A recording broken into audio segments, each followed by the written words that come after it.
finest in the land. We play at wakes and weddings and at every fancy ball.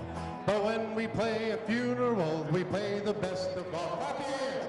Go bang and the cymbals clang. Clap away. McCarthy pumps the old bassoon while I the pipes to play. Oh, Hennessy, Tennessee, two to the flute, the music is simply grand. A credit to old Ireland is McNamara's la da da da, da da da da, la da da da, da da da da, la da da da, da da da da, da da da. Right now we are preparing for a very swell affair. The annual celebration, all the gentry will be there. When General Grant from Ireland came, he took me by the hand. He said, I've never seen the likes of McNamara's band. Oh, the drums go bang and the cymbals clang, horns they blaze away. McCarthy pumps the old bassoon while I the pipes to play. Oh, Hennessy, Tennessee, two to the flute, the music is simply grand. A credit to old Ireland is McNamara's band. Welcome to the 20th annual Bob Baines Blarney Breakfast. So if you could take your seats, so we'll get started with the program. Ladies and gentlemen, please welcome the New Hampshire Police Association Pipes and Drums.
Ladies and gentlemen, a round of applause for the New Hampshire Police Association, Pipes and Drums.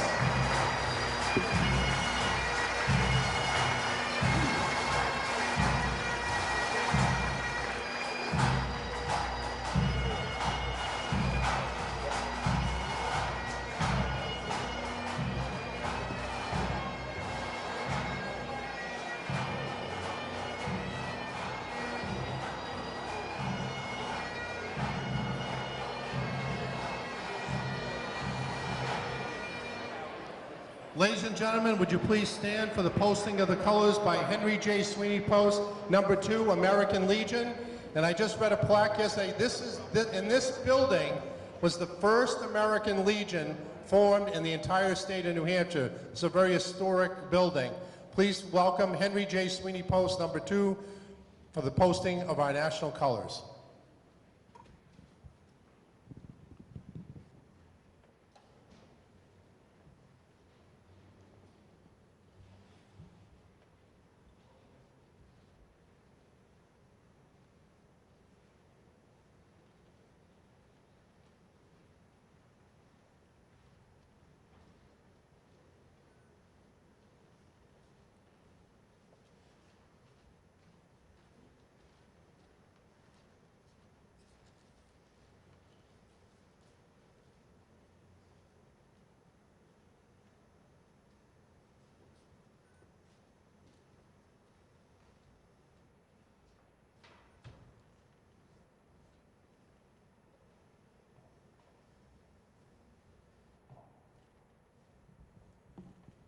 I'd like to introduce Kayla Bogart. She's a 15-year-old who attends the Manchester School of Technology. She's a member of the MSD Student Council and a representative on the Governor's Youth Advisory Council on Drug Prevention. In her free time, Kayla enjoys attending programs at the Manchester Police Athletic League. She also enjoys drawing and making short movies. Please welcome Kayla Bogart.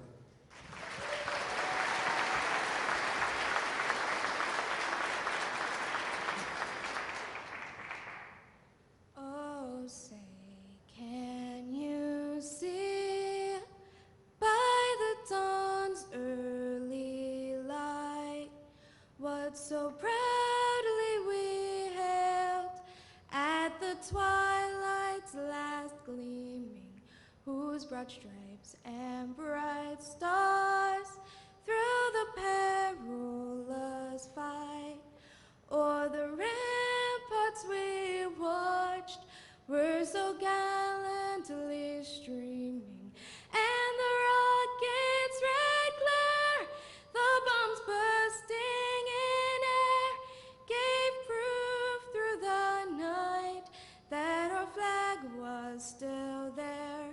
Oh, say does that star-spangled banner yet wave for the land of the free and the home of the brave. They came. Thank you.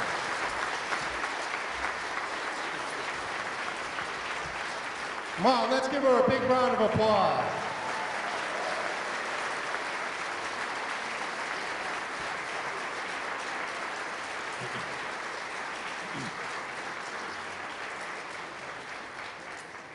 Please be seated. First of all, thank you very much for coming. I'd like you to repeat after me. $1.5 million. Say that. $1.5 million. That's how much this event has raised for charities here in Manchester. Thank you to all of our sponsors for making this happen. Please give yourselves a round of applause. That's quite a milestone.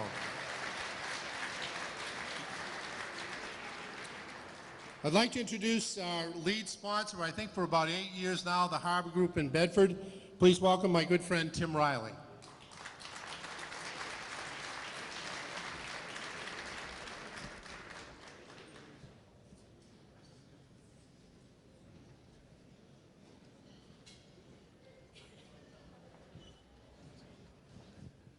Good morning. I know this is a little bit like preaching to the choir, but I'd like to thank all of you and welcome you to this historic event for those of you that have braved out on this rather chilly morning. So I don't have anything much to say, just to welcome you and to one parting message. Bob and a lot of people have asked us why we do this every year, and not only because the benefactors of this event are worthy organizations, but it's because we were asked. Simple as that. Maybe a couple of people that are a little harder to say no to, but we still were asked nevertheless. So my parting words are, when you're asked, please respond till it hurts. Thank you. Thanks, Tim.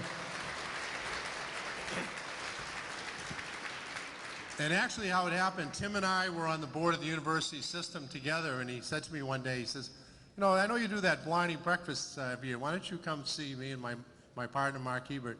And sat down with them, and they've been our lead sponsor every event. But they, both Tim and Mark and the company do so much to our community, for our community. I do want to introduce a few people. Some will be introduced later. Well, obviously, our governor is here and our mayor. We're very honored with that. And why don't we give the two of them a round of applause for coming out today to support our event.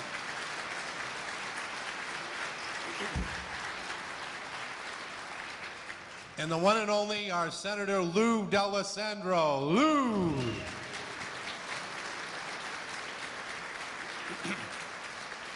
And there's somebody I admire so much in our community.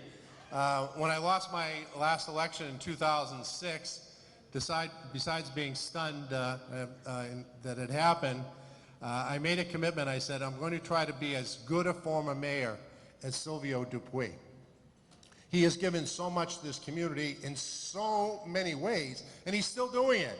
85 strong, my good friend, former mayor Silvio Dupuy.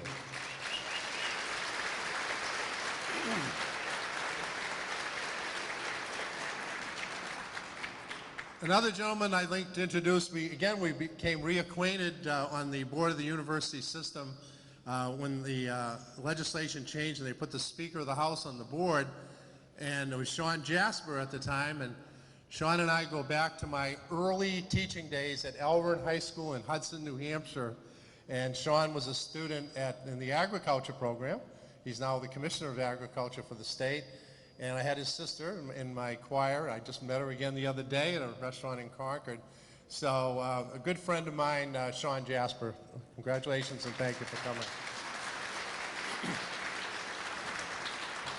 And another gentleman, a lot of us have been involved in an organization we'll talk about in a few minutes called Manchester Proud.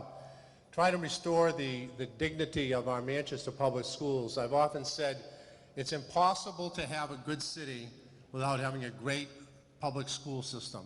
And we have so much to do to raise the standards for our schools, and we're very fortunate to have, I'm going to tell you, I've been involved in education a long time now. I go back to names like Henry McLaughlin way back, and even Dr. Kelly before that. This is the best, most qualified, visionary superintendent, no disrespect to his predecessors, that we have seen come into our city. Please welcome Dr. John Goldhart to Manchester.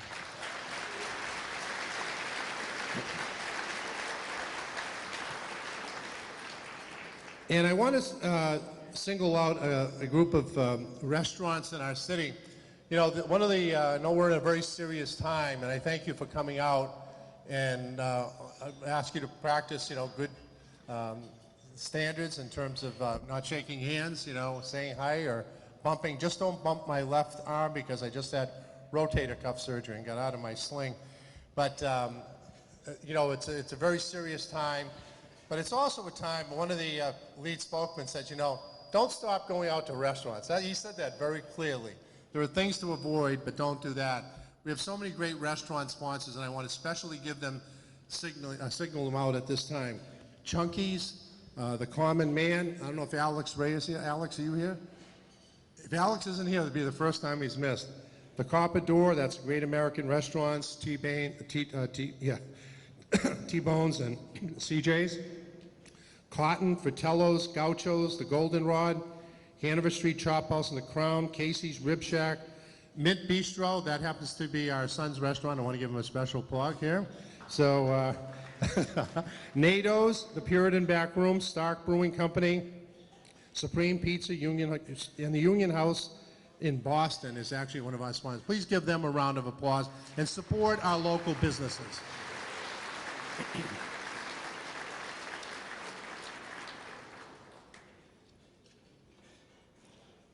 I'd like to show you a short video right now about an effort that's going on in the Manchester about Manchester Proud, and I'll have a presentation following that.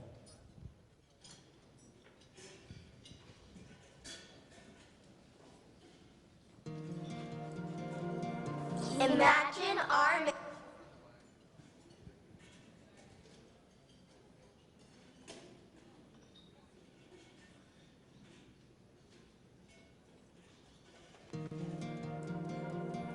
Imagine our Manchester when we're grown up.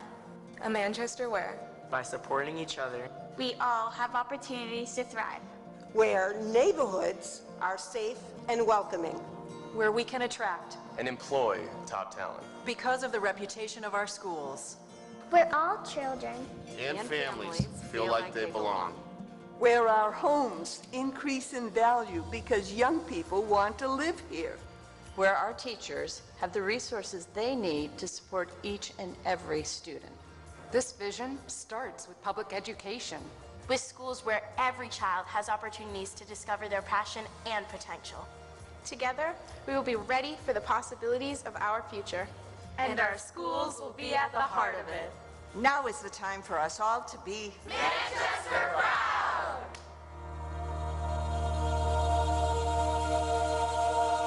And we're inviting all of you, thank you. You give that round of applause, because that's what Manchester needs to be all about, cheering our public education system. There's a quote that I'm very fond of, and it's from Margaret Mead. Never doubt that a small group of thoughtful, committed citizens can change the world. Indeed, it's the only thing that ever has. It'll be 4 years ago this fall at a Manchester Mental Health Dinner with Arthur Sullivan. And by the way, Brady Sullivan Properties, they're the largest property tax owners in the city of payers in the city of Manchester.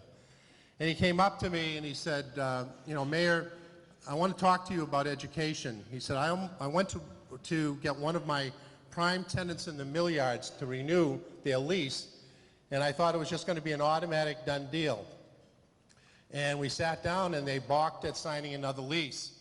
And as they get into the conversation, they expressed concerns about the Manchester Public Schools, trying to recruit employees to come to Manchester because of the image of our public school system. Now, having spent 20 years as a principal in Manchester and 6 years as mayor and chairman of the school board, I can attest that there are so many wonderful things going on in our public schools. But there are also so many things that we need to address to make them better. There is absolutely no reason we can't have the very best public education system in the state of New Hampshire. There's no reason that this city can't do it with everything that's going on for it. So Arthur and I had a conversation, we had lunch. After that, he and I went on a tour of all the Manchester schools, high schools. We got on his helicopter one day with former superintendent, and we flew down to Providence, Rhode Island to visit an innovative school down there. We came back, had several more meetings, and we sat down in his office one day and made a list of people to come to a meeting to start a discussion. We had no idea it would become what it became. It became a vision. We raised almost $1 million from our community to support a comprehensive review, do listening sessions to thousands of people in the community, students, parents, teachers. Everybody got involved and helped create their vision for what they want the Manchester schools to be. Now today I'm going to recognize someone. Now he doesn't know I'm going to do this, but we're going to do this. Every year we present the Shirley Brulot Community Achievement Award in memory of my late sister. Her picture's on the table. Take a look at her.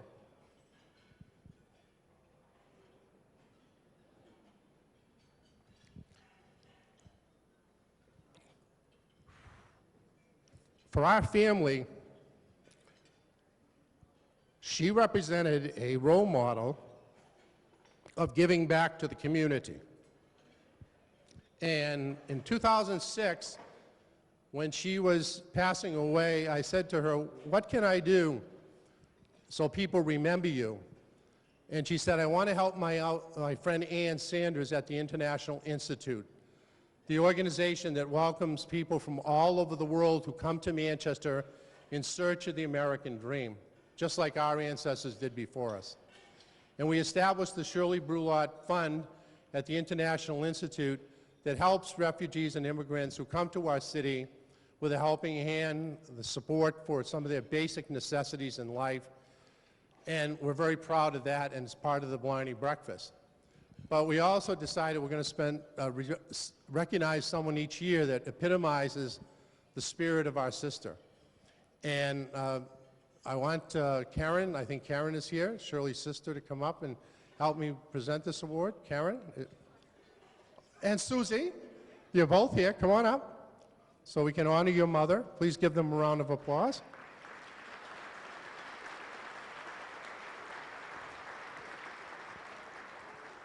For the past 3 years, this person has guided a community-wide movement to help transform the Manchester Public Schools. Manchester Proud, championing student success, reached out to thousands of Manchester residents, including students, parents, educators, business leaders, members of the faith community, and many others representing all segments of our community to create a vision for the future of our schools. This award is presented with gratitude, admiration, and respect for the thousands of hours you have devoted to this initiative, presented March 12, 2020 at the 20th Annual Bob Baines Blarney Breakfast. The Shirley Brulot Community Service Award goes to Barry Brenzinger.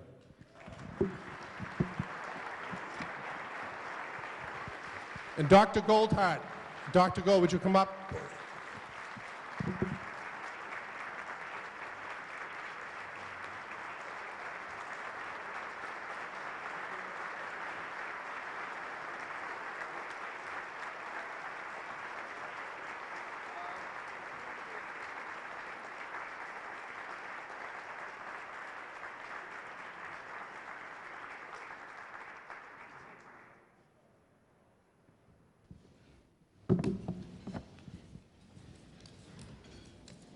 Bob asked me if I could say a few words this morning. I was not expecting this, and I'm overwhelmed and absolutely grateful.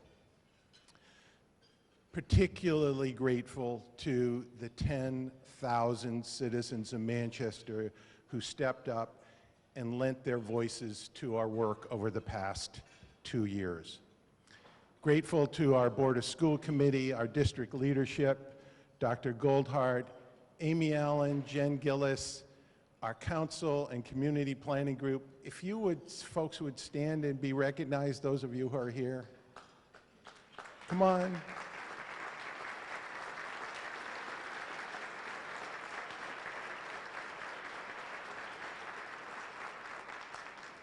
To our mayor, Joyce Craig, who has been a partner in this since actually before day one. To our thousands of principals, teachers, the staff in our community, in our schools, the more than 300 volunteers of Manchester Proud. And what we've learned in the last 2 years is that our public schools are not just important, they are a vital community asset that are essential to the future of this community. And the voices who said that did so knowing that more than any other institution or organization in our community, our public schools embody us as a people. They represent who we are and what we value. With all of our weaknesses and strengths, all of our commonalities and differences, our public schools are us. And being us is what gives them their unique and extraordinary potential.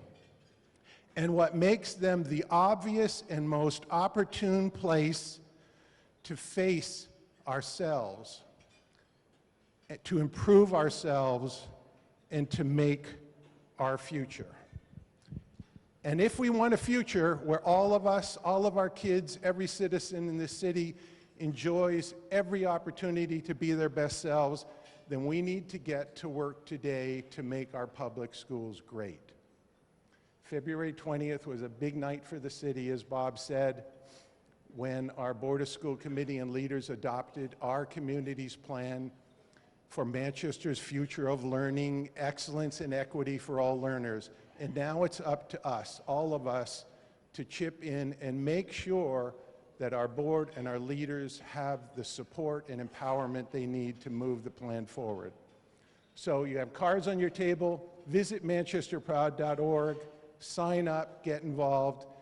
As they said in the film, it's time for all of us to be Manchester proud. Thank you so much for this honor. Thanks, Barry. Barry, you can take your award with you, too. Barry, you have to take your gift. Okay, all right. By the way, something like this just doesn't happen. We had the greatest partners this year with the Manchester Police Athletic League, the International Institute of New England, the New Hampshire Manchester office, and the American Red Cross. And I'd like all the volunteers who worked on this program, including my brother Al and my sister Sue, to stand up so everyone can thank you for the hard work of working for 1 year to make this event so successful. Please stand to be recognized, or just shout out with your hand.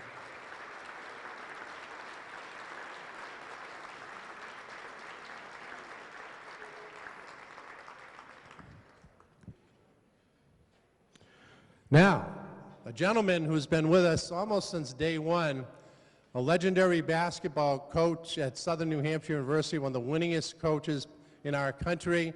He's been a good friend of mine and the Baines family for many years, and we affectionately call him the mayor of Spruce Street.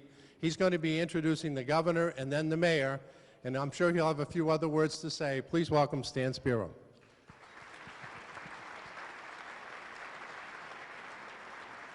I'm sorry, Governor, that this is going to happen to you. Good morning, and thank you for coming. Great turnout, especially under these conditions. Thank you so much. We've been doing this for a long time, and Bob and his crew every year cannot do enough for this community, especially for those in need. But on the other hand, Bob, everybody here knows, and we admit you have a fine voice,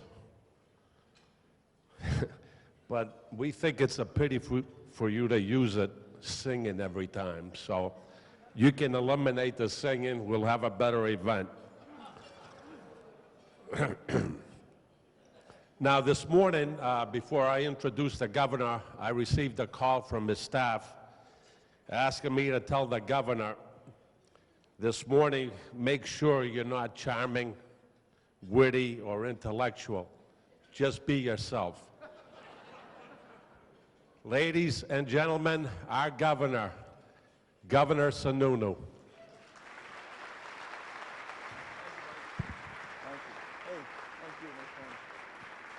Well, good morning.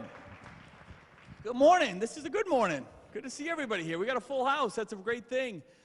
First and foremost, congratulations. Another awesome year here with the Bob Blarney, whatever. The breakfast that the guy names itself after him, right? You could come up with a more creative name than Bob Blarney. Give me a break. It's great to see everybody here. A lot of great organizations are getting supported today with all of this money and all these funds. The Police Athletic League, the Red Cross, the International Institute. And again, it's all about providing that opportunity. And you know, I talk a lot about, look, times are good. They are good. We have a little bit of a scare. That's true, but we're going to manage through this. And again, whatever happens with the economy down the road nationally, I'll tell you what, New Hampshire's always going to be in a very, very good place. We've created a model that works. And what that means is that's the opportunity, in many ways, the obligation that we have, that when times are good, we write that extra check, right? We donate a little more of our time. We reach a little deeper. We get out of our comfort zone.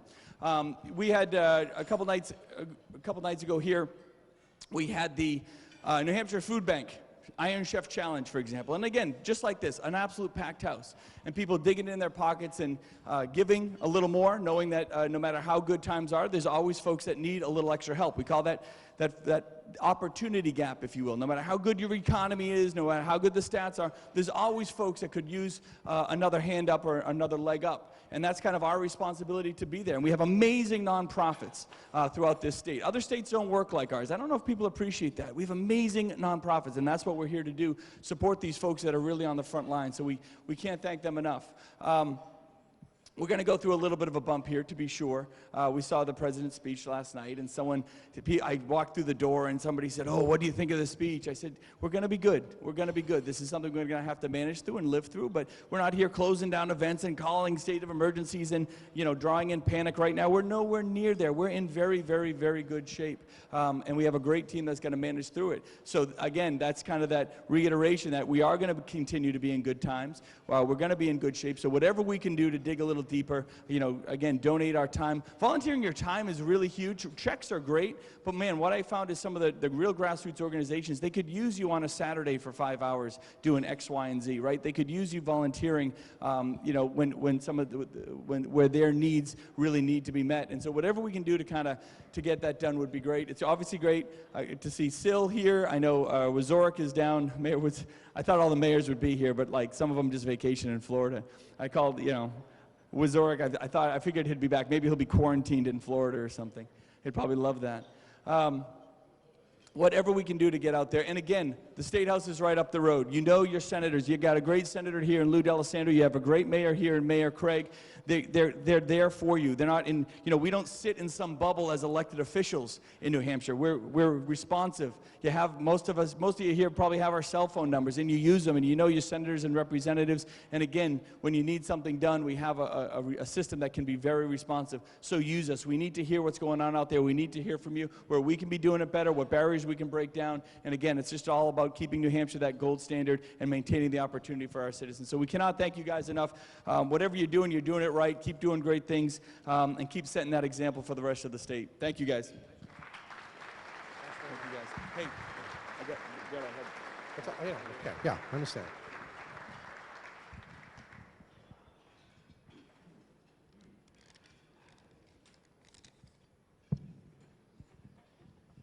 I hope you enjoyed the governor's speech, and if you didn't, I hope you had a nice nap.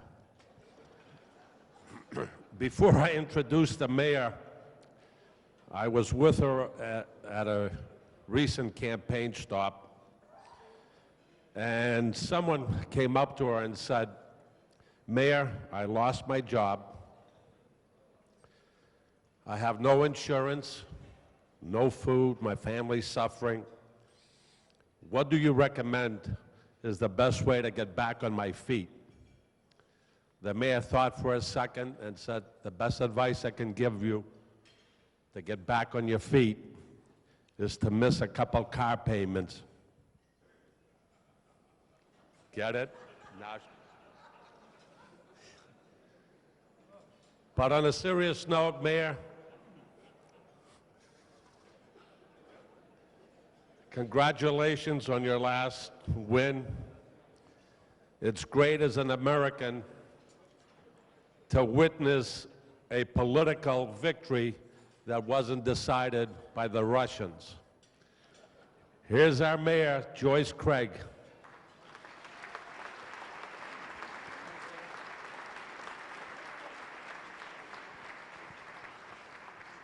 Thank you. Good morning and happy almost St. Patrick's Day. I want to begin by thanking Harbor Group, led by Tim Riley and Mark Hebert, for again stepping up as a lead sponsor of this amazing event. I'm grateful to Harbor Group and all of this morning's sponsors for all that you do, your commitment to our community. And I also want to give a shout out to Kayla for a beautiful rendition of the national anthem. She's an amazing representative of our students here in the city of Manchester.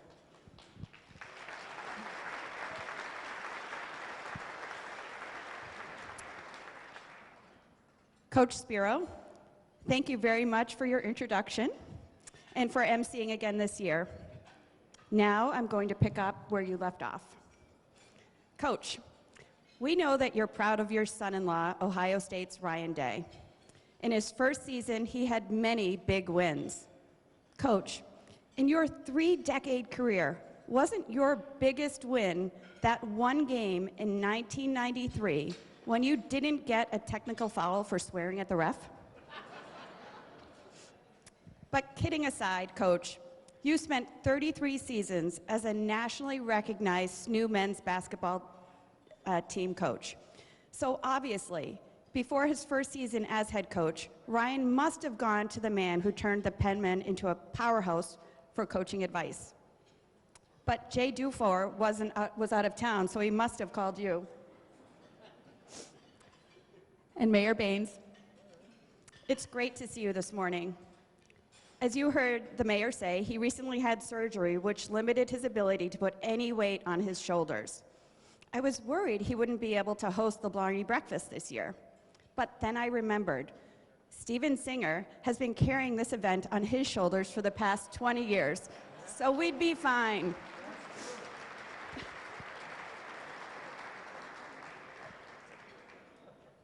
And as a first woman mayor of Manchester, I have to admit it's a bit disappointing that all 3 remaining candidates for president are older men.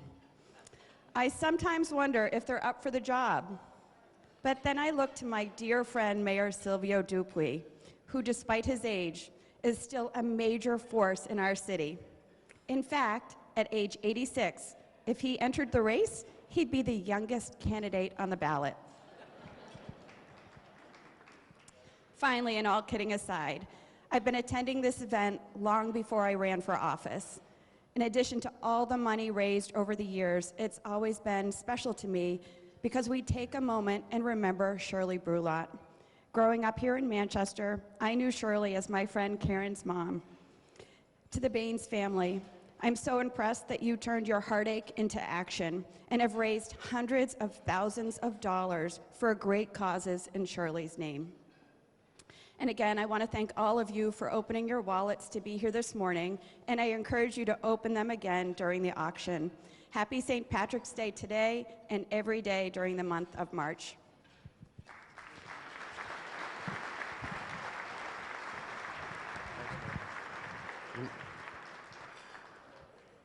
If you could only keep our streets that clean.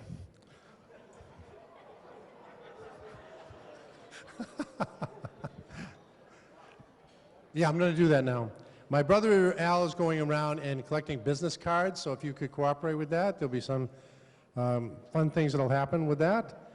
I forgot to mention one restaurant that supported us this year for the Shashkeen, which will probably be opening at like 4 o'clock in the morning on St. Patrick's Day on Elm Street across from City Hall, so please give them our support. That was a great restaurant that opened up during the end of my last term as mayor, and we're very excited to welcome them to Elm Street. Also, the silent auction in the back. Please find some time to go up there. There's some unbelievable deals that'll help support this event. This year, one of our sponsors that is not with us this year is Special Olympics New Hampshire. In 1998, I took a leave of absence and went to Washington to work for Eunice Kennedy Shriver, the founder of Special Olympics. I had been involved with a program of hers and had been president of one of her boards, national project called Community of Caring. And I went down there as an interim executive director of this national program for 6 months. And my last day in the office of Special Olympics, I went in and thanked her for the opportunity. And she said to me, Robert, and when Mrs. Shriver said, Robert, you pay attention, or you said your first name. When you go back to New Hampshire, you have to get involved with Special Olympics. And I took that as an order. And I came back and we started the Blarney Breakfast supporting Special Olympics, especially to help support their first unified sports program where we have students with disabilities competing in athletic events with other students in the school. So I've been very proud of the past 19 years to have supported Special Olympics and contributed to their mission, which I still fully support. Unfortunately, they decided not to participate as one of our partners this year, but I've remained in touch and remained friends with Timothy Shriver, who is the chairman of the Special Olympics International. He was actually our first guest speaker I worked with him when I was in Washington, D.C. He was planning to be here 2 years ago, but we had a blizzard. And this year he was going to come, and he's in Paris working on Special Olympics issues. And I'd like to introduce this time Ellie Cochran, who's a former member of our local Special Olympics board and national board, and did a lot of great work for Special Olympics International, to introduce a video by Dr. Timothy Shriver. Please welcome Ellie Cochran. Good morning. I had the great pleasure of serving as chair of New Hampshire Special Olympics when Tim was the chair of Connecticut Special Olympics before he headed off to be the CEO. And then I had the great honor of being the chair of the President's Advisory Council representing all of the boards from around the country. So it was pretty special. And we have a daughter in Special Olympics, so I have always been really, really thankful for the work that Bob and Steve and the Blarney Breakfast has done for Special Olympics. And Tim Riley and I served on the board together as well. So when Tim asked me to please give this, we're going to do the video first. All right, pardon me. I'm going to introduce the video. So this is our friend Tim Shriver, who has a few good words for Bob. Take a look. Good morning, everyone. I'm Tim Shriver, and it is my great joy to welcome you and to join in welcoming you to the 20th Annual Blarney Breakfast, to join you in celebrating all the good causes that you're supporting this morning, and to join you in a special recognition. Now, I'm not wearing any green today, but I grew up in a family where we thought about stuff like this. One of ourselves, the people of Ireland, here's a whole book of President Kennedy's time in Ireland, and right in the middle is a beautiful picture, at least I think so, of my mother and her sisters and the president back in Ireland. She came back and she named our house Céad Míle Fáilte, 1,000 millions of welcomes. She wanted us to grow up respecting the idea that the Irish had made great contributions to the world, and that our challenge was not to look back but to look forward and bring that spirit of welcome to the world. Bob, you have done that there in Manchester as a teacher, as a principal, as a mayor, as a leader of not-for-profits. You've done it for your community, you've done it for the country, you've done it for the world. You all are celebrating a fine man today. I remember very well when, Bob, you were here in Washington working for my mom. This is her office still. And leading the community of caring, trying to make that program grow as it has, and committed still to the Special Olympics movement. So on behalf of Special Olympics New Hampshire, Special Olympics International, I want to thank Ellie Cochran for being there today to present this award, to recognizing that on this morning of Blarney, we recognize the joy of the Irish, the fun of the Irish, sometimes the pints and the poetry of the Irish, but more than anything, the spirit of welcome that came from that land to ours, that came through Bob to so many people in the Special Olympics movement, and that we are now challenged as a country to bring that same spirit of welcome and inclusion to the rest of the world. You're celebrating not just the joy and fun of being Irish, but the spirit and determination and fight of one man, determined to make Céad Míle Fáilte, the words I grew up with as a little boy, a reality for people all over the world. To Bob Baines and to all of you, thank you for supporting Special Olympics New Hampshire, and thank you for celebrating the spirit of Ireland. Have a great St. Patrick's Day. So I would love to present this beautiful award to Bob for his many, many years of support of Special Olympics, and thank you.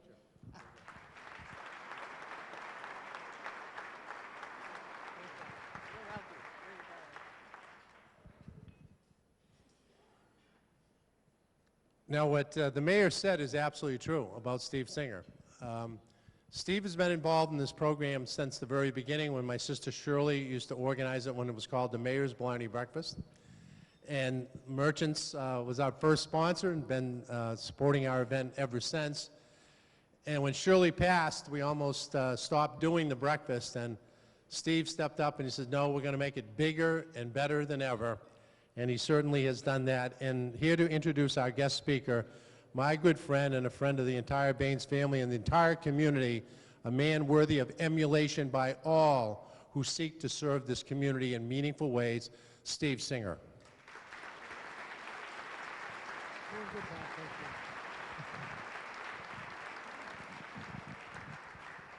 Good morning, everybody.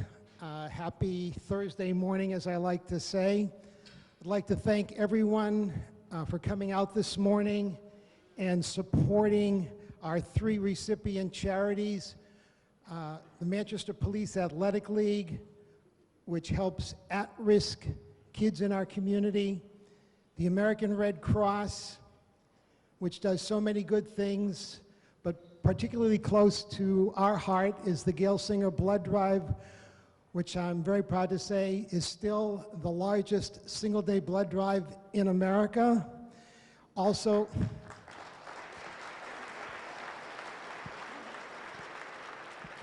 and of course, the Shirley Brulot Fund at the International Institute, which helps give food, clothing, shelter to people that are coming into our community.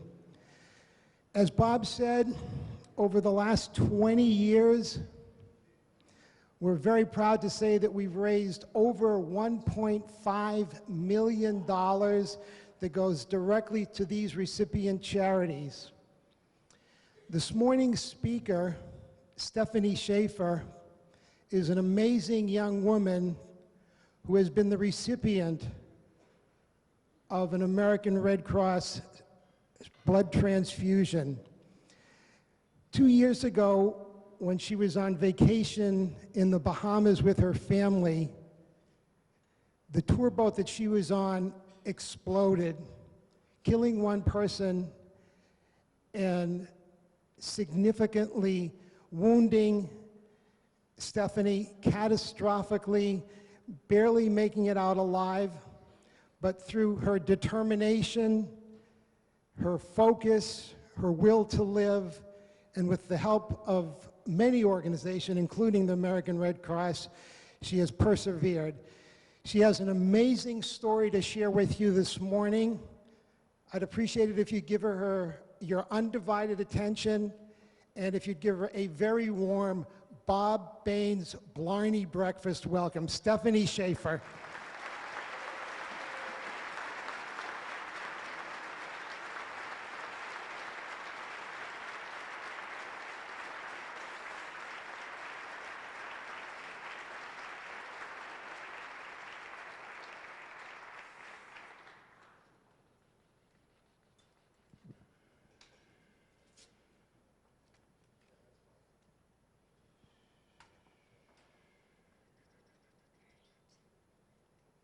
Want to stand or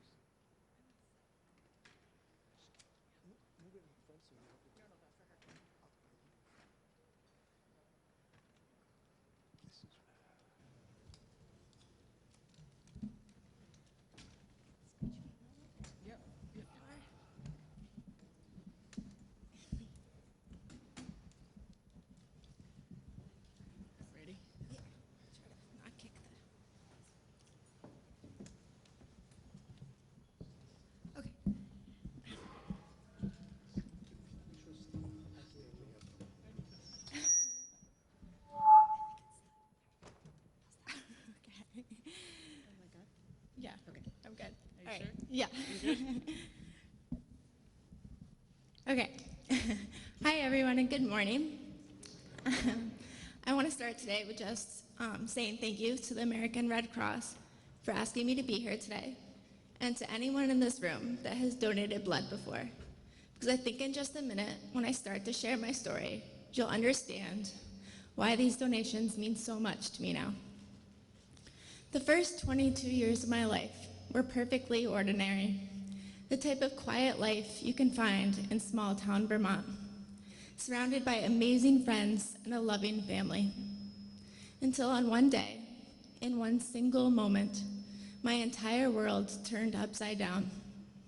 I had gone on a dream vacation with my family to the island of Exuma, found on the outskirts of the Bahamas. We spent our days swimming in the ocean, laying in the sun, kayaking, snorkeling, and visiting the local bars. But on the third day, we were set to head out on a boat excursion. We showed up to the dock early and waited for the captain to be ready. Finally, we were all set to go, and we started to fly across the water. My face was turned towards the sun, and the wind was flying by. I thought that we might be going too fast, and I felt my grip tighten around the edge of my seat, scared that I would fall onto the ground. But I told myself to stop worrying. The captain of the boat must know what he is doing. He does this all the time, I told myself. I remember thinking, how lucky am I to be here today? And in that very same moment, the boat slammed down onto the water once more, and it exploded right underneath where I sat. The boat burst into flames, throwing me onto the deck. I laid there confused and absolutely terrified, until I was found on the floor of the boat, buried underneath a pile of metal. I knew with a terrifying and absolute certainty that I was dying. My family looked at me, knew that I didn't have long, and rushed me back to shore, the whole time wondering if I would still be alive by the time we got there. With no ambulance in sight, they put me into the back of a pickup truck. My little sister, only 13 years old, sat with me in the back, forcing me to stay awake, knowing that if I fell asleep, I wouldn't be waking up again. And we made our way through the 30-minute drive to the closest hospital. I'll never know how, but somehow I made it hospital to hospital and eventually back to the United States. We landed in southern Florida, and I was put into a medically induced coma, rushed into surgery, and they began a massive blood transfusion protocol. After getting through at least half a dozen major surgeries, and as I continued to receive daily blood transfusions for the weeks to come, I was given a more improved percentage of a 50-50 chance of survival. 1 month later, I woke up from the coma, to the scene of the hospital and strangers in front of me. Once again, confused and a little terrified. I was told that we had been in a bad accident. I had survived, but just barely. I was told that I had lost both of my legs. I was told that bones in my spine had shattered, and I heard the unfamiliar term of paraplegic. I saw scans with large gray areas on my brain, and I heard the term brain injury as I began speech therapy. A nurse brought in large machines, and I heard more frightening terms of dialysis and kidney failure. I needed to grieve each one of these injuries and the losses they were creating in my life. But I didn't know how to grieve one when there were so many others. I didn't know how to get support from amputees when all I could hear was the word paraplegic. I didn't know how to get support from spinal cord patients when all I could think of was the amputations. And I definitely didn't know how to be around anyone that was the painful reminder of the life and of the health that I had once had. I was angrier than I had ever even known was possible. I was full of regret, thinking of the mornings I had slept in when I should have been up enjoying the day, regretting the plans I had canceled, the opportunities I had missed, and telling myself I should have been out there living my life when I still could. But in one of my many mandatory sessions with a psychiatrist, I realized one really important thing. My life hadn't ended. I was still alive. And even though it was different now, I still had a life to live. I realized that only I, and no one else, could decide if I would ever walk again. And a few months later, we all cried as we watched me pull myself up and take my first steps. Most importantly of all, I decided to be thankful for this life rather than angry about my differences. And I found a brand new joy in adaptive sports as I cross-country skied through wooded trails, jumped back into a pool, and rode a hand cycle through a 33-mile bike race. I volunteer at our local blood drives, and I've gone to schools where I tell young boys and girls how it is okay to be different, to love themselves for being unique, and to push through their challenges. I haven't just survived, I'm learning how to really live. So I am proud to be here today and of this life I have created, but more than that, I am thankful. Thankful to the doctors and surgeons, my family and friends, and the countless strangers who donated blood to the American Red Cross and gave me this second chance at life. Thank you.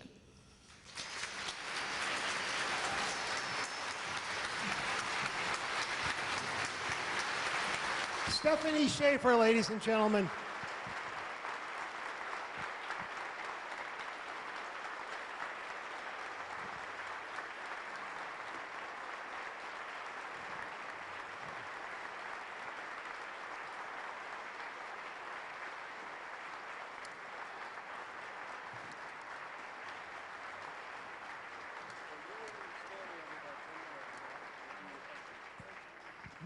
Ladies and gentlemen, I don't think you'll ever hear a more emotional story. I was so touched, I'm on the verge of tears. Again, one more round of applause for Stephanie, please.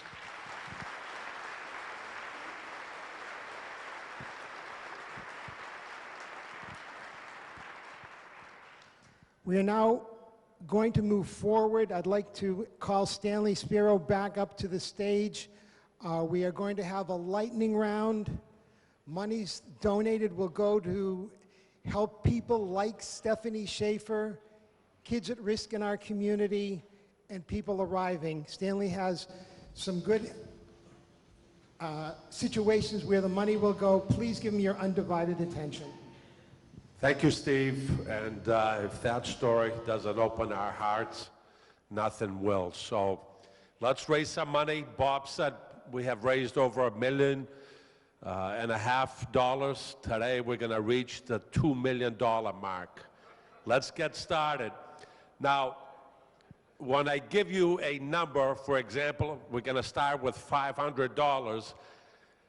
Merrimack County Savings Bank and Elliott Health Systems are going to add $500 to your donation. So if we go $500, that means we collect $1,500. Let's get started. For $500, we know we have a lot of refugee families coming in to Manchester and also New England area. We'll get you a month's supply of groceries for a refugee family. So $500, 1 month supply. Let's help out some of the refugee families that are coming into our community. $500 also provides 60 inner city kids who cannot afford some summer camp. They're going to get lunch and a half-a-day summer program in 1 week. Also for $500, we're going to get comfort kits for 200 service members. Let's show our heroes and our veterans that we all care. So those are the three $500 donations. And they're going to end up, if you donate, $1,500. Do I see? There's 500 right here. Tim Riley. Dean Williams, 500. So that's 3,000 right there. We need, who's that? George Cadis. Ladies and gentlemen, please open up your hearts, open up your pocketbooks. You see what the money can do. If you donate $500, Brad Cook in the back, $500. Brad Cook. The money you donate today, again, that $500 becomes $1,500 thanks to a challenge grant from Merrimack County Savings Bank and the Elliott Health Systems. We need a few more. My brother Robert, thank you. Robert Singer. We need one or two more. Open up your hearts, open up your hearts. One more time. Adam. Thank you, Adam. One more person in the back. Way to the back. Thank you very much. Thank you. Last night, anybody for 500? 250. 250 covers fees for an immigrant to get their citizenship papers. When you apply for citizenship, you need $250. There's one. Ellie, thank you. Boy, it's gone up. When I got my papers, it was $50. $250 for the PAL children. They lack snacks, necessities, proper hygiene products for $250. We will stock the shelves with proper kids. Also for $250, hot meals for 25 people. Make sure a child in our community does not go hungry. So $250. Thank you very much for merchants. Thank you very much. Merchants. $250. Thank you. $250. Do we have any people that can help us this morning? $250. Hot meals, summer camp. $250. Thank you very much. Thank you so much. Remember that $250. We have a matching two matching challenge grant sponsors. Right. It goes for $750. Your $250 is actually $750. One more. $250. Thank you very much. One more there. Just a few more. We need this money to reach our $2 million. Chris Sharp, thank you very much. Thank you. One or two more, please. We need to reach $250. Raise your hands or I'll get the cops after you. One last time. $250 becomes $750. Right there, table 2. Thank you very much. One more person, one or two more people. One more right here. Thank you very much. Adele Buffard, thank you very much. One last, anybody for $250? That $250 will become $750. Jana, $250. Thank you very much. Thank you. Okay, our last category is the $100. $100 will provide 40 hours of English language for all newcomers. $100 will provide our risk youth wrestlers. The PAL program has kids that want to wrestle. We will, a lot of them cannot attend wrestling tournaments. We will send them to wrestle for $100. $100 also, every 2 seconds, someone in this country needs blood. We just heard a great story. So those are the three $100 donations. It will be $300 if you donate. Everybody should raise their hand at this one. Raise your hands, ladies and gentlemen. Right over here, 100, several over here. This will help. Come on, Canteros. Stop sitting on your wallet. Amanda, thank you very much. Thank you. $100. That will become $300 thanks to our challenge grant. Thank you. The Morgans right here, yes. Yes, Robert. Thank you very much. Both Morgans. Wow. There you go. Husband and wife. We knew there were a couple. A dynamic duo. $100. $100. Yes, thank you very much, John Thank Sokol. $100 on you. table 2. Why is this room tilted? Everybody on this side is raising their hand. Here we're sitting on our wallets. Let's raise them. Anybody for 100? We have to move along. We have There we go. 100. Anybody else? $100. Remember that. Dupree, Mayor Dupree. Thank you. Thank you, Mayor. Somebody over here take care of the mayor. That 100 becomes 300. Anybody else? 100 over here. Thank you. Thank you so much. Cindy, that gentleman right there is for 100. Last time, anybody for $100? Don't be bashful. Open up your hearts. Open up your pocketbooks. Anybody for 100? Last time around. Ladies and gentlemen, thank you very much. Thank you so much. Enjoy St. Patty's Day. Thank you.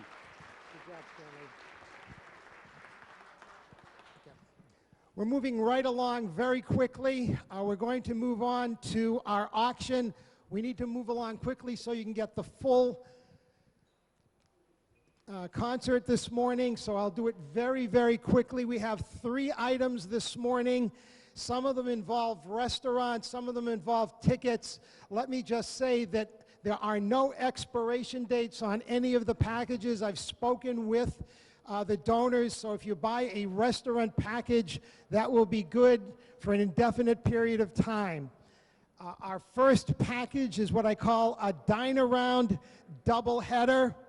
It's dinner for 8 at the Cotton Restaurant, donated by Jeff Page, Cotton Restaurant. The second is a dinner for 8 at Gaucho's, the Brazilian Steakhouse, donated by Ben Graves and his family. Dinner for 8 at Cotton. Dinner for 8 at Gaucho's. It also includes a magnum of wine, which retails for over $250 on that. You can drink this. It's not proven yet, but I understand if you drink the whole bottle at one time, definitely won't get the coronavirus. And last but not least, this package includes 8 tickets, 8 vouchers to see a show at the Palace Theater. Remember, these certificates have no expiration date. I'd like to open up the bidding at $1,000. $1,000 for the dine-around package, doubleheader. Dinner for 8 at Cotton, dinner for 8 at Gaucho's, 8 tickets to the Palace, and a magnum of wine. Anybody for $1,000? Anybody for $1,000? Somebody for $750. We have to move along. Anybody for $7? Dinner for 8, Cotton Restaurant. Dinner for 8 at Gaucho's, 8 tickets to the Palace, and a magnum of wine. Anybody for $750? $750. Going once? Anybody for $750? I want to tell you that we have also challenge grant sponsors this morning for these items. Cross Insurance and the Common Man will match your bid. So $750 will net us over $2,000. Anybody for $750? $750. $750 at table 27 from Cross Insurance. $750. Anybody for $1,000? $1,000. Going once? $1,000. Anybody for $1,000? Dinner for 8. Gaucho. Sell it. Sold. Table 27 for $750. A bargain of bargains. Thank you very much. Thank you. Our second item, moving along very quickly. Again, these tickets have no expiration date. If you can't go this year, I've spoken with Ken Casey, the lead singer and manager of the Dropkick Murphys. This is a great, great package. It includes 2 tickets, 2 VIP tickets to the House of Blues to see a Dropkick Murphys concert, pre and post dinner party with the band, a limo donated by Grace Limo to take you to the concert, and a $100 gift certificate from the Common Man. And last but not least, a beautifully framed jersey signed by the entire Dropkick Murphys band. It's probably a $1,500 package. The limo alone is $600. Let's open up the bidding at $750. Again, this has no expiration. If you can't go this year, Ken said you can go again in 2021. Anybody for $750? $750? Very good, thank you. Anybody for $1,000? $1,000. The limo alone is $600. Dinner, concert, pre and post party with the band. Anybody for $1,000? $1,000. The jersey framed up alone is probably $600 or $700. It's a $2,000 package. We have $1,000 over here. Thank you very much. That's very kind. Remember, we have somebody who's going to match this, Cross Insurance and the Common Man. That $1,000 will become $3,000. Can I get $1,250? Anybody for $1,250? $1,250 once. Anybody for $1,250, ladies and gentlemen? Right there, Dean Williams. $1,250. Very good. Can we get 15? 15 will buy this package. 15 will give us $4,500. Can I twist your arm for $1,500? Can I twist your arm for $1,500? Yes? $1,500? Anybody for 50? Yes, $1,500 sold. Very good. Thank you very much. $1,500. I know we don't have too many people who speak Yiddish this morning, but to use a Yiddish slang, you're a mensch. Thank you very much. Mixing cultures this morning. Our last item is a one-of-a-kind, museum-quality, framed jersey of one of the Celtics' rising stars, Jaylen Brown, autographed by Jaylen Brown, and a hand-drawn likeness of Jalen on the jersey. It's a one-of-a-kind piece. It's a great addition to anybody who collects memorabilia. It's going to raise it in value over the coming year. The piece would sell between $2,500 and $3,000. I'd like to open up the bidding at $1,000. And if you have it for a year and you don't think you want it next year, if Jaylen Brown gets traded, which I don't think he will, or you don't like the way he plays, I'll buy it back from you and give you a $500 profit. Let's open the bidding at $1,000. Chris, come on, can you give me $1,000? Chris, are you in for $1,000? Very good, we're in for $1,000. Anybody for $1,250? $1,250. Anybody for $1,250? How about this? Again, remember, this $1,250 will become $3,750 with the matches. $1,250. If we can get $1,500, I will throw in 2 premium Celtic tickets when they resume play. Anybody for $1,500? $1,500. Jaylen Brown. Chris, can you outbid your member? Chris. Okay, $1,250 going once. Anybody for $1,250? That $1,250 becomes, again, $3,750 for our recipient charities. Anybody for $1,250? $1,000 going once. Chris. Chris. Chris, I'll buy it back next year. $1,250 going once. $1,000 going once. Twice. Sold. $1,000. Thanks, Stephen. Thank all of you. Now, without any further ado, we are so fortunate to have, we've had great performers. You know, we've had all the Irish tenors. We've had so many great entertainers. This year, we're lucky to have Sharon Sheehan, who's done 1,000 performances, lead of Phantom of the Opera. Please welcome him from Dublin, Ireland, Sharon Sheehan. Big round of applause. Welcome. Thanks, brother. Exactly right, yeah. Where's Chris? There's Chris. Where's Chris? Right there. Chris. Where? Sorry. Raise your hand, Chris. I'm so sorry. You were assaulted there for 10 minutes. How are you? Everyone all right? I just want to, and I will warn you right up front, the Irish, we're built wrong. Our bladders are right behind our eyes. So if I start to cry, you'll understand why. But Stephanie, see, there he goes. I just wanted to say how much I admire your courage. Sue and I were out to dinner last night. This is Sue Anderson, who's conducted a number of Broadway shows. And you got on the elevator, and I thought, you know, what's your story? So, and hearing it, and hearing your courage, and your attitude towards what you went through, I really admire. And I just wanted to share with you that when I was 20 years old, I was killed in a car crash. And my spine is all fused together. So I remember those first steps and the joy it must have given you, because it was so joyful for me. So thank you for sharing your story with all of us today.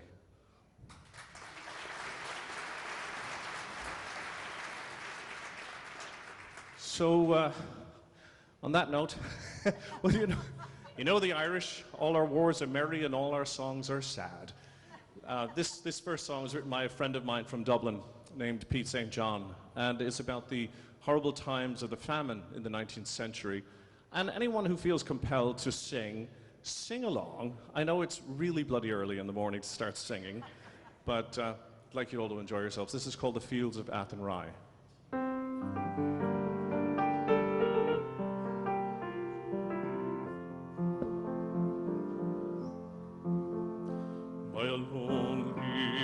Prison wall, I heard a young girl calling.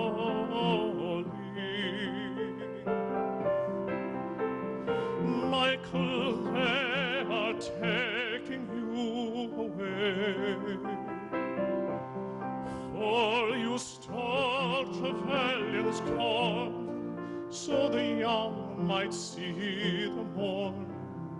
Now a prison ship lies waiting in the bay.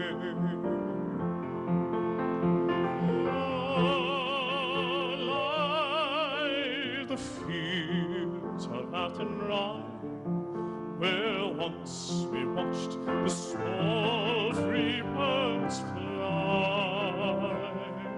Our love was on the wing, we had dreams and songs to sing.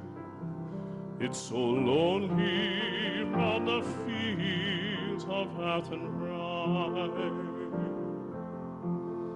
By a lonely prison wall, I heard a young girl calling. Nothing matters, Mary, when you're free. Against the famine and the crown, I rebelled, they ran me down. Now you must raise our child with dignity.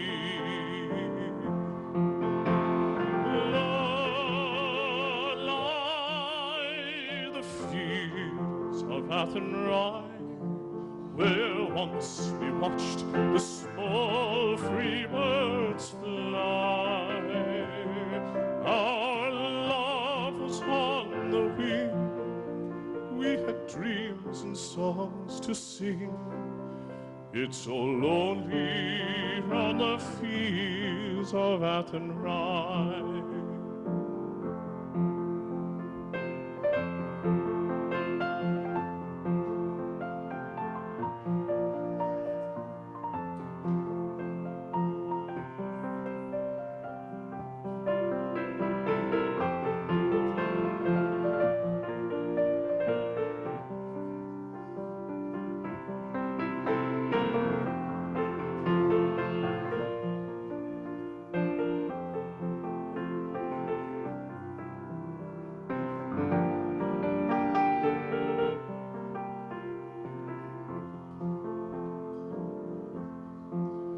By a lonely harbor wall, she watched the last star falling. As the prison ship sailed out against the sky, now she'll wait and hope and pray for her love in Blarney Bay. It's so lonely round the fields of Athenry.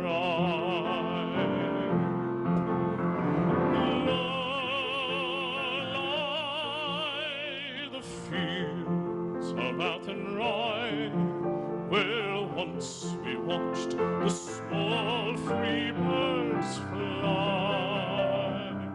Our love was on the wing, we had dreams and songs to sing. It's so lonely round the fields of Athenry. It's so lonely round the fields of Athenry.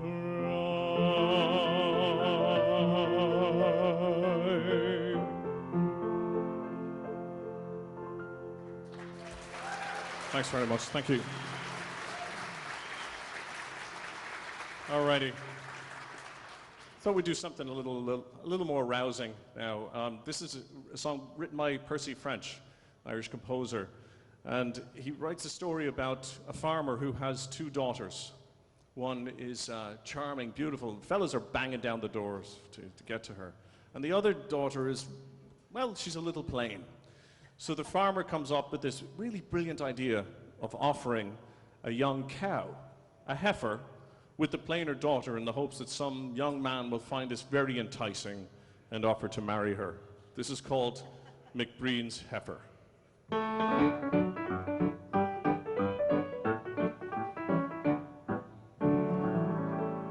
McBreen had two daughters, and each one in turn was offered in marriage to James the O'Byrne. Now Kitty was pretty, but Jane, she was plain. So to make up the differ, McBreen would explain.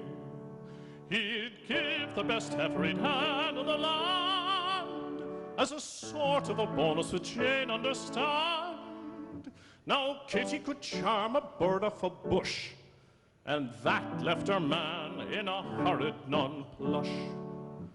Now there's no denying Kitty was remarkably pretty, though I can't say the same for Jane. Still there's not the differ in the price of a heifer between the pretty and the plain.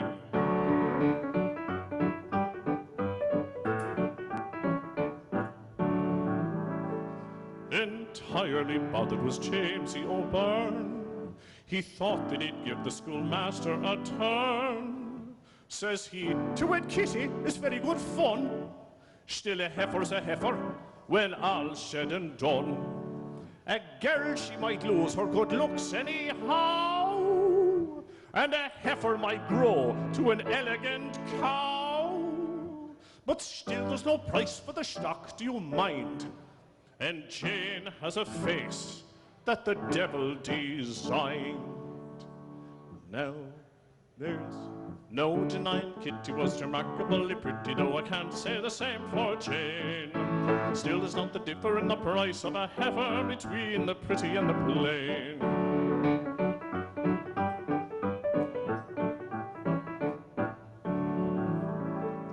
The schoolmaster's a good deal of sense will reduce the two girls to shillings and pence. And the price of the heifer, then Jane, I'll be bound, will come out on the top by a couple of pound. But still I'm forgetting that down at Glengone, the stock is just going for nothing at all. So Jim thought he'd wait till the end of the year, till girls might be cheaper, or stock might be dear. But when it came for Kitty, she was married to McVitie, and McGee had appropriated Jane. So whether there's a difference in the price of a heifer is a thing that he never could explain.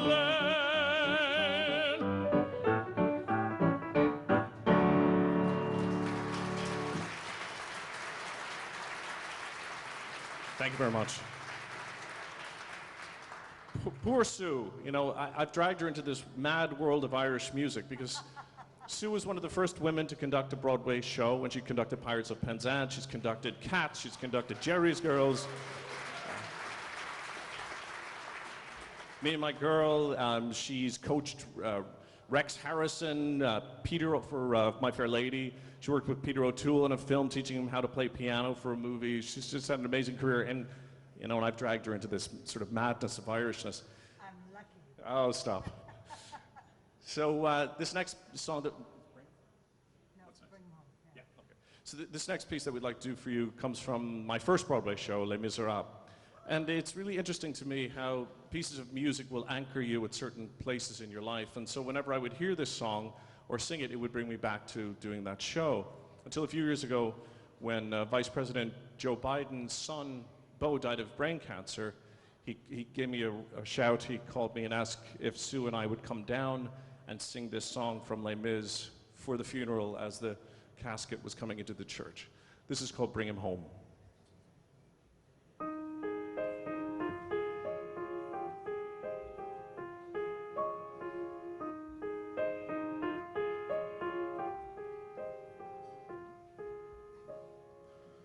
God on high, hear my prayer. In my need, you have always been there. He is young,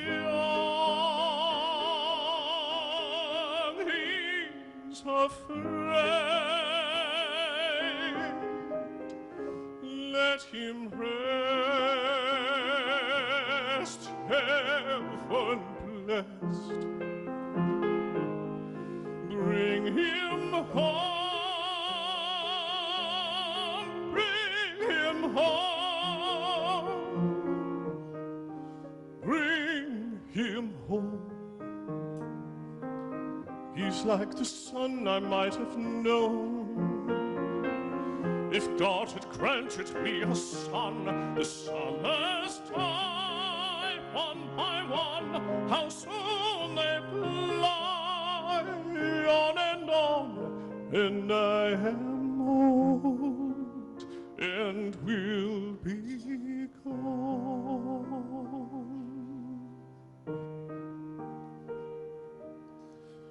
Bring him peace,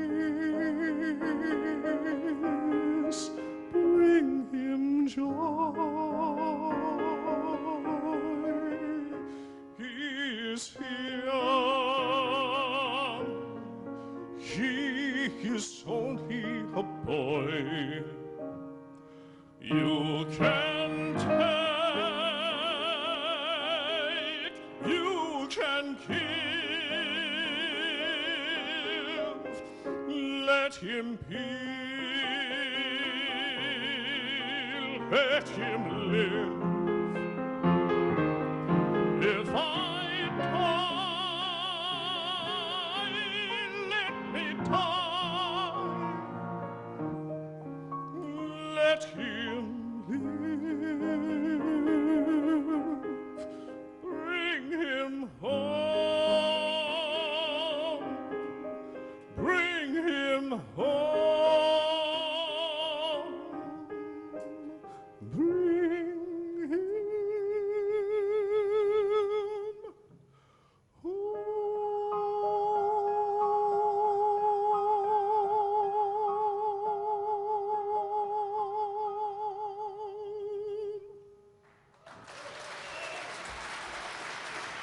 Thank you very much. Thank you.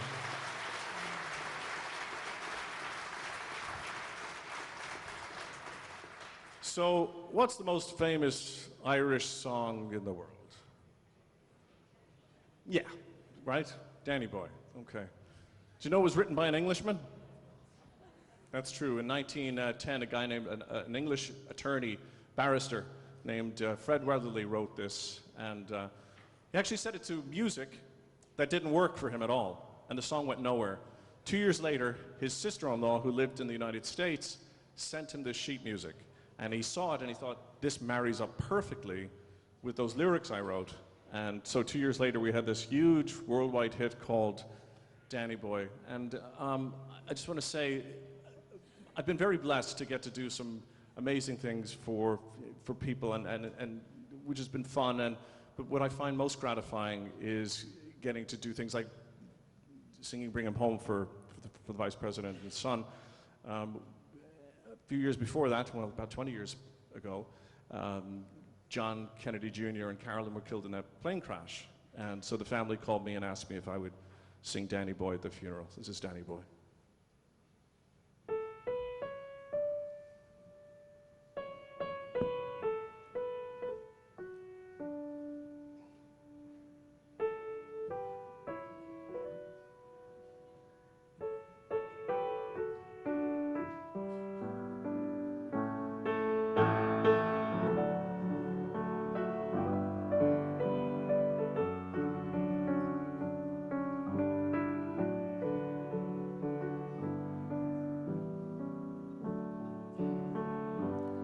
Danny boy, the pipes are calling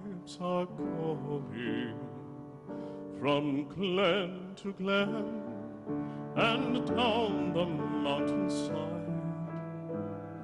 The summer's gone and all the roses falling.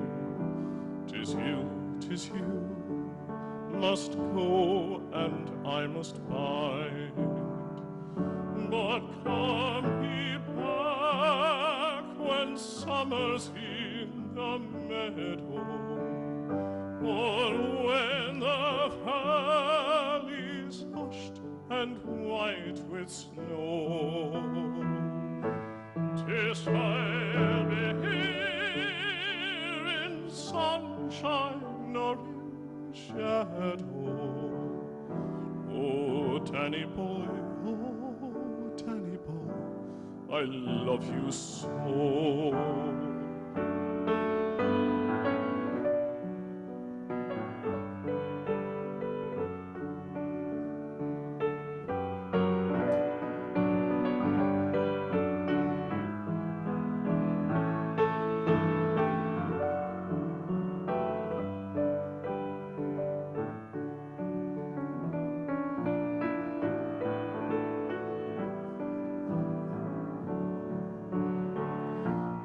if we come and all the flowers are dying, if I am dead, as dead I well may be, you'll come and find the place where I am lying, and kneel and say an Ave there for me, and I shall hear the soft you tread above me, and all my grace shall warmer, sweeter be, for you will bend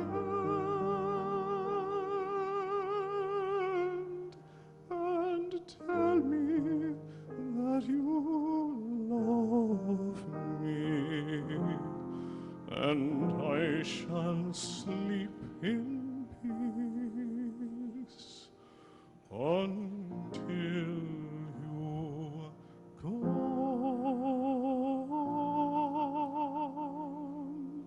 to me.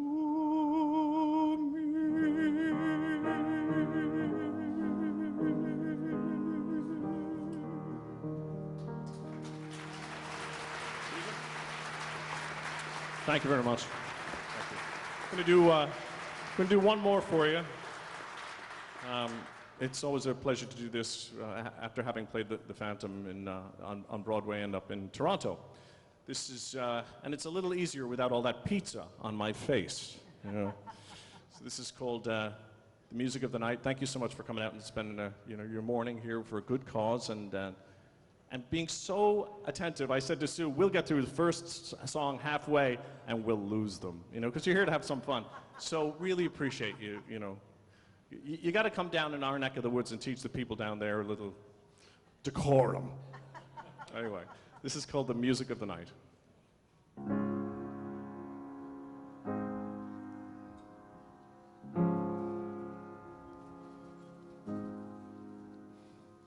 Nighttime sharpens, lightens each sensation, darkness stirs and wakes imagination.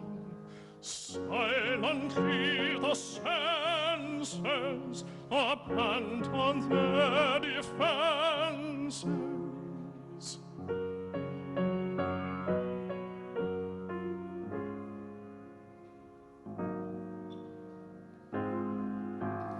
Slowly, gently, night unfurls its splendor. Grasp it, sense it, tremulous and tender. Turn your face away from the garish light of day. Turn your thoughts away from cold, unfeeling light. And listen to the music of the night. Close your eyes and surrender to your darkest dreams. Purge your thoughts of the life in you before. Close your eyes, let your spirit start to soar.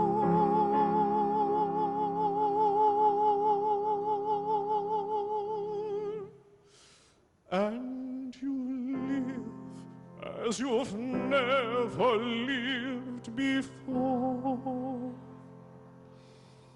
Softly, deftly, music shall caress you.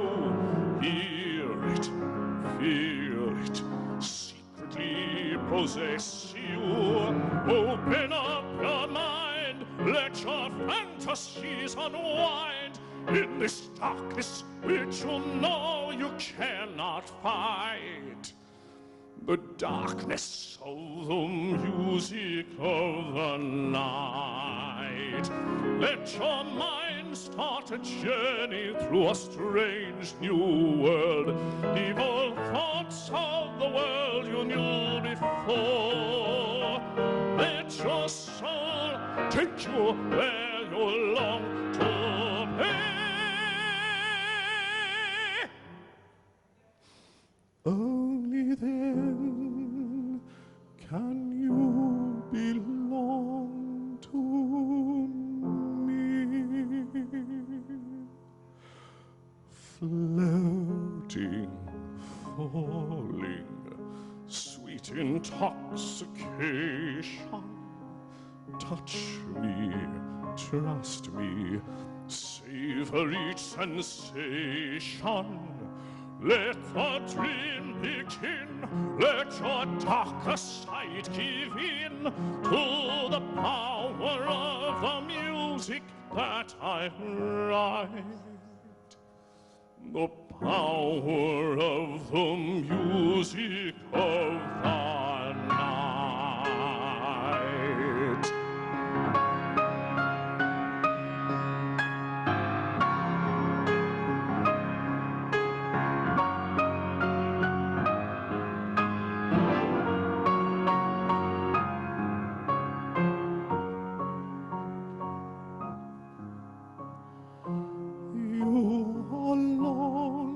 And make my song take flight.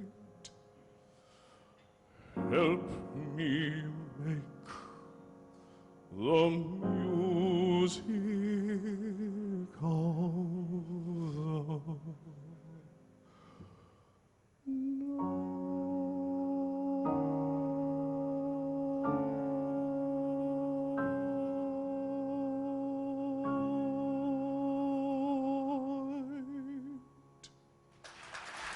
Thank you very much. Thank you. Let's have a big round of applause. That was absolutely fantastic.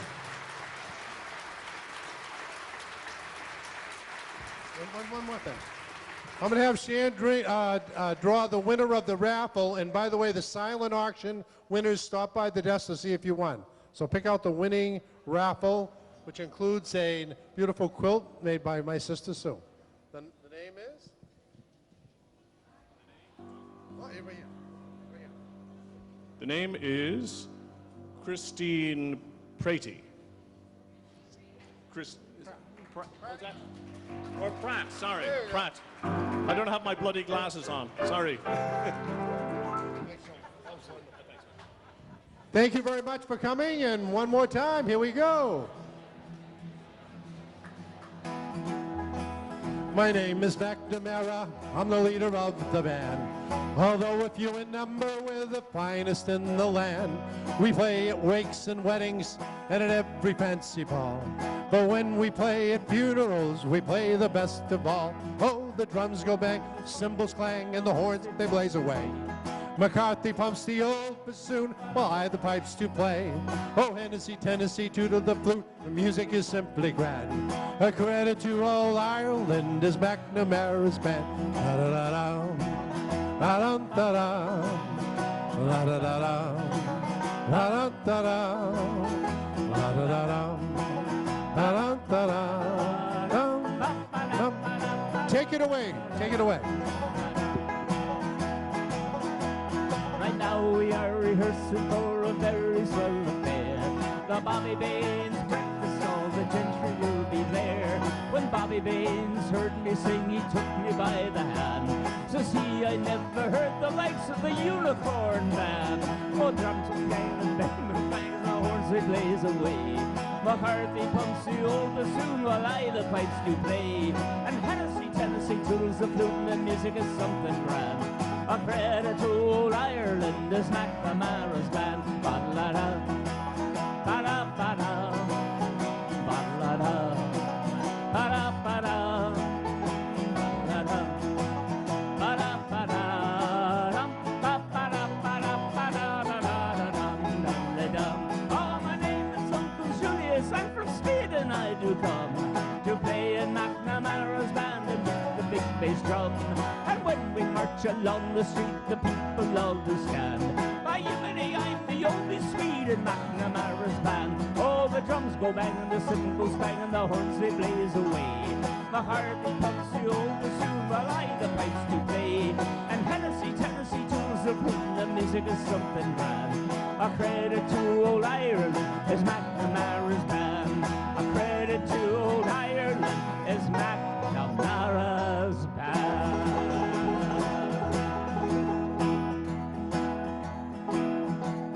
The whistling gypsy came over the hill, down to the river shady. He whistled and he sang till the green woods rang, and he won the heart of a lady. Ah-dee-doo, ah-dee-doo, ah-dee. Ah-dee-doo, ah-dee-dee. He whistled and he sang till the green woods rang, and he won the heart of a lady.